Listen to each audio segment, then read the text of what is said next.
When I was 17, I traded Karachi, the city of my birth, for a quiet town in Pennsylvania called Lancaster. Lancaster was home to Franklin and Marshall College, an American institute of higher education that had offered me a full scholarship. But the scholarship only covered tuition and board, and I desperately needed a job. The cafeteria came to my rescue. I fried endless slabs of bacon, restocked the salad bar, hefted trays of pie from the kitchen to the dessert line. One evening, I escaped to the loading dock behind the cafeteria for a break. A coworker was already there smoking a cigarette. He offered me one, and after a minute's hesitation, I took it. My first cigarette. The buzz was immediate. I became dizzy and had to sit down. I felt nauseous but giddy. I smoked the entire thing, and after that, I joined my coworker every evening on the loading dock for a cigarette. But I didn't think of myself as a smoker. It was just one cigarette, and I never bought them myself. But then one day I did buy them, and I kept buying them for the next 12 years. I loved smoking. It was my vice. It was something I savored even as I felt my lungs blacken.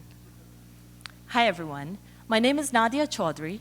I'm a neuroscientist and associate professor of psychology at Concordia. And today I'd like to explore the hypothesis that we are all hardwired for vice, that our psychological and biological infrastructure is superbly designed to make it easy for us to succumb to those wicked but oh so pleasurable addictions. So the term Pavlovian conditioning probably rings a bell. In Pavlov's experiments, a bell was paired with food, which produces saliva for digestion. Pavlov's dogs salivated when they heard the bell because they had formed an association between the bell and the food. Human beings are teeming with similar classically conditioned reflexes. The smell of coffee that incites the caffeine junkie to rush out and buy an espresso. The sound of a car backfiring that causes the war veteran to duck for cover. Through classical conditioning, we can link salient events with environmental stimuli that precede or accompany those events, and this fundamental learning process allows us to react to cues that predict good or bad things. So how does all this relate to addiction? Well, imagine for a moment someone drinking alcohol. Create a rich mental image. Hear the clink of ice tumbling into the highball glass. Swirl the wine and admire its heady floral bouquet. Feel the single malt whiskey warm your throat. Go ahead, peel the label off that beer. Drug use is ripe with opportunity for Pavlovian learning. The sights, sounds, smells, tastes, and physiological effects of drugs can all become cues that predict the eventual high. In laboratory studies with addicts, cues that predict drugs have been shown to evoke a range of conditioned responses: drug craving, salivation, flushed skin, a rapidly beating heart. And studies that use brain imaging techniques have shown that pictures of cues that predict drugs can cause distinct parts of the brain to light up in addicts where neutral images have no impact on the brain. So you might be thinking, well, the brains of drug users are just different to begin with, making it easier for them to succumb to vices like addiction. And that's a valid concern. And it's one that's difficult to address in humans, as it would require knowing in advance who is going to develop addiction.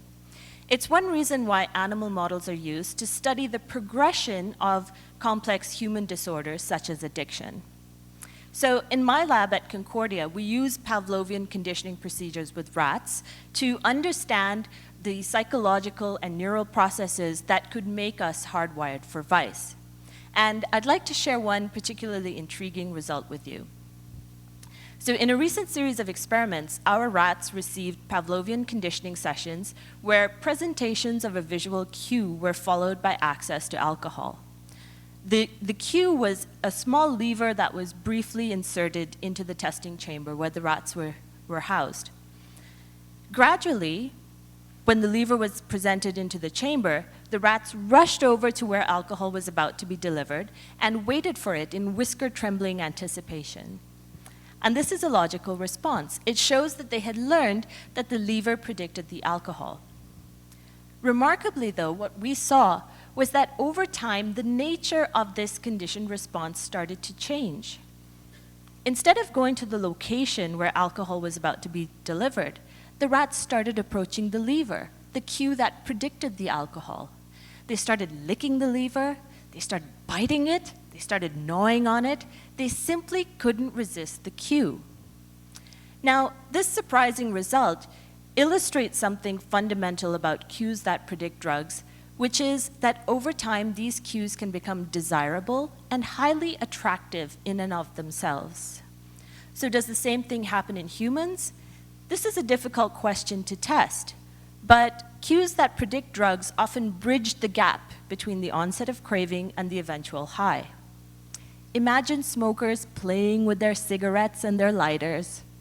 Picture someone swirling a glass of wine. Think of your own vices and their associated sensory experiences. Are any of your behaviors reinforced by these conditioned cues? I was really good at quitting smoking, so good I did it many times. Then one day, I quit cold turkey, and I haven't touched a cigarette since. How might this be possible? Well, I imagine that parts of my brain began inhibiting those tobacco cravings that caused me to light up every time I walked by a loading dock. That psychological processes that compute the costs and benefits of our actions woke up in me to remind me of my mortality. You see, even though we may be hardwired for vice, we're probably also hardwired to resist vice. That's a topic for another conversation, but it's one I'll raise my glass to today. Thank you.